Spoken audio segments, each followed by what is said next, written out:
Doctor Jaishankar से तो जो उम्मीद थी उन्होंने बिल्कुल वही पूरी करके दिखाई और एक जबरदस्त किस्म का उन्होंने एड्रेस किया। पर आज जो उन्होंने धोना शुरू किया है यूनाइटेड नेशन से, बिना नाम लिए, बोलते हैं ना, मीठा जहर, मीठी छुरी जो चलाई है। जयशंकर जी ने जो बात की है वो वही बात करते हैं। उन्होंने न्यूयॉर्क में कहा है कि it's a world very much of double standards, और उन्होंने कहा कि टेररिज्म जो है इसको पॉलिटिकल कन्वीनियंस के आधार पर हम तय नहीं करेंगे कि टेररिज्म क्या है। तुम कोई इडियट हो जस्टिन ट्रूडो, एक मुल्क के प्राइम मिनिस्टर हो, तुम्हें नहीं पता कि क्रेडिबल इंफॉर्मेशन नहीं, प्रूफ चाहिए होते हैं। वो कह रहे हैं कि India is testing America's friendship. Canada में आपने देखा कि उनके जो एक और मिनिस्टर थे, बल्कि स्पीकर थे, उन्होंने भी रिजाइन कर दिया है। वो तो मैंने बताया ना, एंथनी रोका साहब जो है, बल्कि मैं इसी पे बात करना चाह रहा था कि एंथनी रोका ने रिजाइन किया है, स्पीकर ने अब से कुछ घंटे पहले। जस्टिन ट्रूडो यानी कि अपने कनाडा के प्रधानमंत्री, उनके प्लेन में से निकली थी ड्रग्स और इस खबर पे अब मोहर लग गई है। और मुझे लगता है ये भी सूंघने वाला आदमी है, क्योंकि इसके पता लगा था कि शायद प्लेन में से कुछ हाँ, ये न्यूज भी आ रही है, कि इसके प्लेन से कुछ निकला है, ड्रग्स वगैरह मिली है। इंडियंस की जगह पाकिस्तानी कनाडा में काम करेंगे, इंडियंस वहां से निकल जाएंगे, वीजे बंद हो गए हैं। मोदी जो है वो पाकिस्तान का दुश्मन है, ये बातें सब साबित शुदा है। इंडिया में जो जनरल इलेक्शन है उनसे पहले हम पे लाजमी एक अटैक होगा, वहाँ पे एक हाइप क्रिएट हो जाएगी, उसके बाद मोदी के दोबारा इलेक्ट होने के चांसेस हैं। जो जस्टिन ट्रूडो साहब का तो फ्यूचर इज ओवर, वो तो ही won't be able to become a prime minister again. Osama bin Laden ने आपके अमेरिका में 9/11 कराया तो आपने पूरे अफगानिस्तान, पूरे पाकिस्तान, पूरे इराक, पता नहीं कहां पूरे आपने मिलियंस ऑफ लोग मार दिए। तो ये भी तो एक टेररिस्ट है, अमेरिका का नाम है, इंडिया का टेररिस्ट है। और इस वक्त दुनिया में मशहूर है कि कनाडा पॉलिटिकल असाइलम में सबसे आगे है।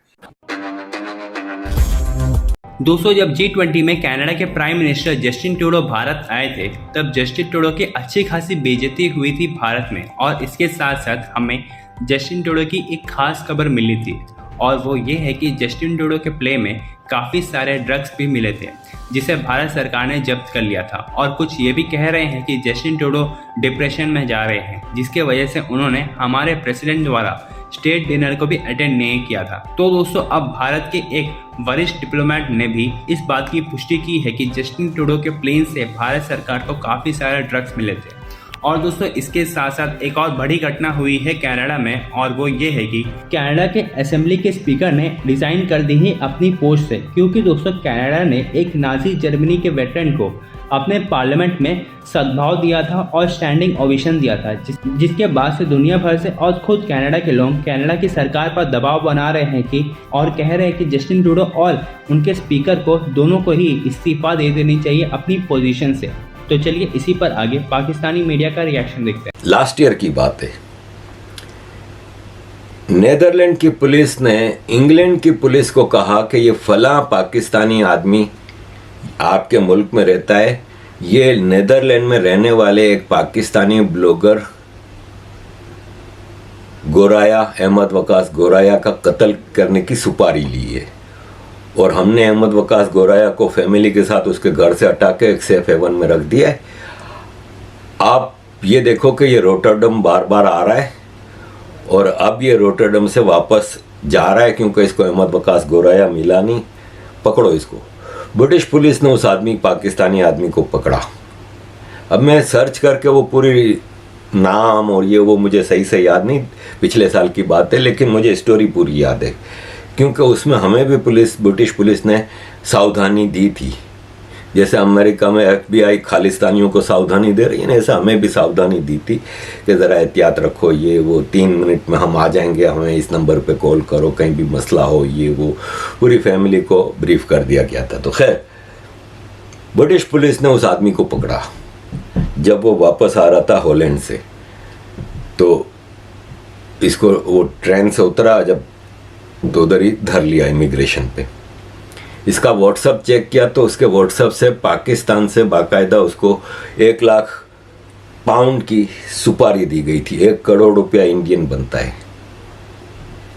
सुपारी दी थी कि अहमद वकास गोराया को मार दो, पाकिस्तानी नंबर से। उसने अपने अदालत में उसके ऊपर केस चला है, और अदालत में उसने एक्सेप्ट किया कि हाँ, मुझे ISI ने सुपारी दी थी अहमद वकास गोराया को मारने की, जो हॉलैंड में रहता था, यूरोपियन यूनियन में रहता था। अदालत ने उस आदमी को सजा भी दी। उसने रोटरडम की एक सुपरमार्केट से छुरी भी खरीदी थी अहमद वकास गोराया को मारने के लिए।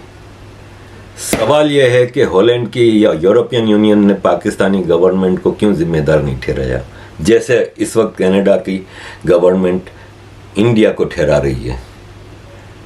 अदालत ने सजा दी। अभी तो कनाडा के पास कोई एविडेंस नहीं है। इतना एक हफ्ते से ड्रामा चल रहा है, एविडेंस होता तो अब तक सामने रख देता। No, we have information, credible information. Credible information पे अदालतें नहीं चलती। क्रेडिबल इंफॉर्मेशन पे केस नहीं बनते। तुम कोई इडियट हो, जस्टिन ट्रूडो, एक मुल्क के प्राइम मिनिस्टर हो, तुम्हें नहीं पता कि क्रेडिबल इंफॉर्मेशन नहीं, प्रूफ चाहिए होते हैं। यहां प्रूफ थे, गवाह था, जिसको सजा हुई है वो एक्सेप्ट कर रहा है कि आईएसआई ने सुपारी दी थी। करीमा बलोच को मारा, साजिद हुसैन को मारा, सबको आपने हादसा करार दे दिया। यहां तो प्रूफ है, आपकी अदालत ने उसको सजा दी है। आपने एक लफ्ज नहीं बोला पाकिस्तान के लिए, तब आपका रूल ऑफ लॉ, तब आपका आवर सॉवरेंटी और ये सब कहां चली जाती है। हमें धमकियां दी जाती हैं, पुलिस मुंह बंद करके बैठ जाती है। बट यू टेक केयर, सावधानी बरतो, बस एहतियात किया करो, बाहर निकलते वक्त ये वो ज्यादा नहीं निकला करो। हमें वो कह रहे हैं, इधर इंग्लैंड से, लेस्टर से मुझे धमकियां आई हैं, इन्होंने कुछ नहीं किया, लेकिन वहां पे एक टेररिस्ट मारा जाता है जिसकी यूनाइटेड स्टेट्स में एंट्री बैंड है। यूनाइटेड स्टेट्स ने उसकी एंट्री बैन रखी हुई है कि वो यूएस में दाखिल नहीं कर सकता, वो यूएस में नहीं जा सकता। और वही यूनाइटेड स्टेट्स कनाडा को इंफॉर्मेशन दे रही है कि आपके मुल्क में इंडिया ने मारा है इसको। जिस रूल ऑफ लॉ की बात करते हैं ना, वो रूल ऑफ लॉ कहता है कि आप किसी भी फॉरेन डिप्लोमेट का फोन टेप नहीं कर सकते, उसकी जासूसी नहीं कर सकते। ये जिनीवा प्रोटोकॉल में है। ये उस धड़ल्ले से एक्सेप्ट कर रहे हैं कि हम तो कई सालों से इंडियन डिप्लोमेट और इंडियन उसकी जासूसी कर रहे हैं।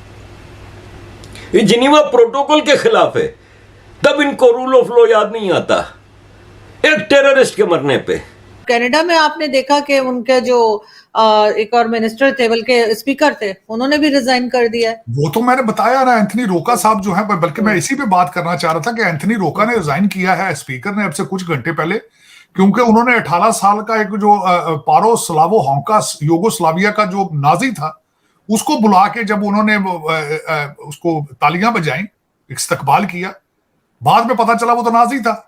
इससे तो इनका केस और कमजोर हो चुका है, क्योंकि ये बुला लेते हैं लोगों को, या जो भी रिसर्च करते हैं अपना होमवर्क नहीं करते, बस खामखा खड़े होकर अपने असेंबली के अंदर तकरीरें कर देते हैं, लोगों को बुला लेते हैं, होमवर्क नहीं करते, पहले रिसर्च नहीं करते। तो इससे तो इनका केस और कमजोर हो चुका है।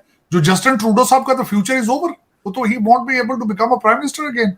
और दूसरा जो नया लीडर आगे आएगा, उसका सबसे पहला क्या ऑब्जेक्टिव होना चाहिए या होगा कि कनाडा का एतमाद बहाल करे। भाई दुनिया में तो इस वक्त यही समझा जा रहा है कि आप टेररिस्टों को वहां रखते हैं। आज श्रीलंका के फॉरेन मिनिस्टर ने भी स्टेटमेंट दी है, और वो बात बिल्कुल ठीक है। ये तामिल टाइगर के जो तामिल मूवमेंट के जितने जो टेररिस्ट थे, उनको भी वहीं पनाह मिलती थी जाके। और इस वक्त दुनिया में मशहूर है कि कनाडा पॉलिटिकल असाइलम में सबसे आगे है, बगैर किसी रिसर्च किए फॉरेन लोगों को दे देता है पॉलिटिकल असाइलम। ये तो फ्रॉड हो रहा है पूरी दुनिया में।